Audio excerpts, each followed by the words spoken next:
Hello, everybody. Paul and Michael here. I'm going to talk to you today about probably the biggest problem we're facing. Please excuse our washing machine running. That's not the problem. We have a problem not only in this country, but around the world, and that is how people with disabilities and mental illness are viewed.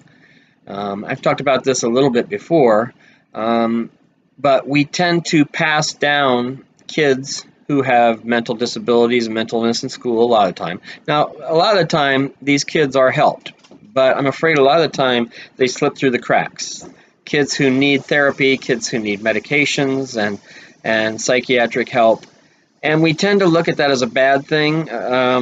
We don't want to do psychiatric help. He's just a bad kid.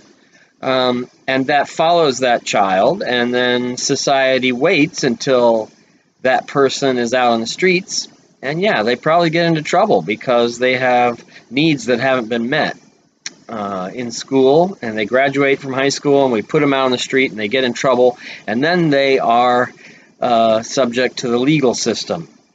And a lot of these people end up in prison.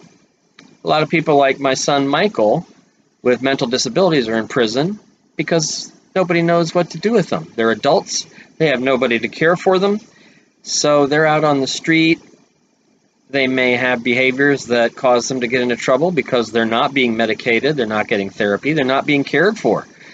We did away with the mental institutions in this country, and now we have put incredible stress on first responders, police officers, firefighters, ambulance workers, paramedics. They all have to deal with people who are mentally ill or mentally disabled and are not being cared for.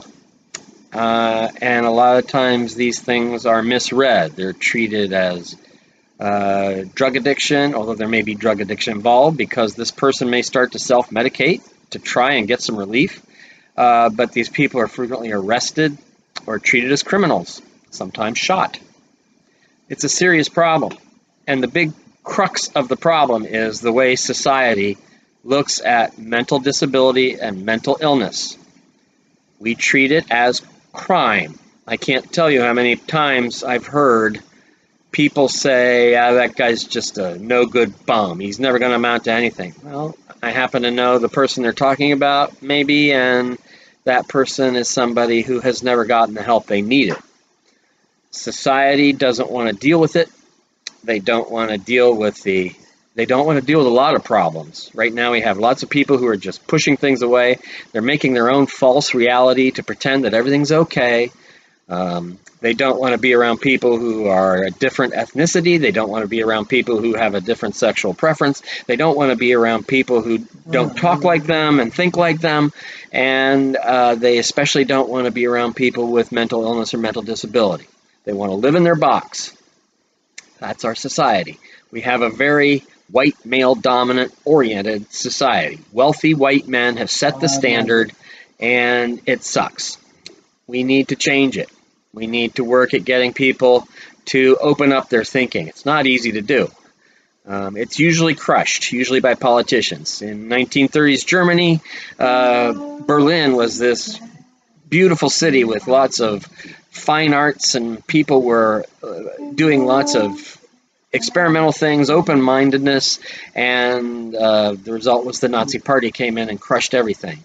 Look at this country, especially the Kennedy years.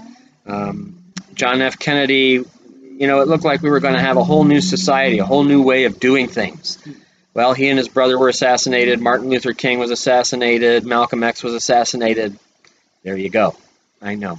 Malcolm X was assassinated by somebody of his own. But still, the idea is there. People are willing to kill to preserve their box, the little box they think in. And it's just as serious for people with mental illness and mental disabilities. It's a serious issue, and it's a huge issue. And we have to change that. The best way to start is by saying to yourself, okay, I'm going to start thinking outside the box. I'm going to start being more accepting of people. Maybe you don't even agree with it, but don't shut everything down. Try to give things a chance and be more open-minded, particularly with people who have mental issues. We have to change our mental health system. It needs to be just as much of a priority as our physical health system. We need to take care of people with mental issues, and it will lighten the load on all of our first responders.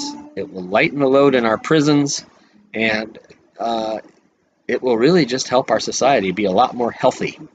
So don't be afraid to get involved, maybe even volunteer at some place that works with people who have special needs. I think you'll probably like it, and you'll probably find that you're anxious to go back.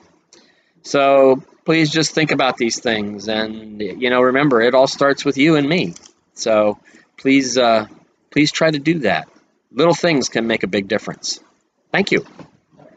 Talk to you later. Bye-bye.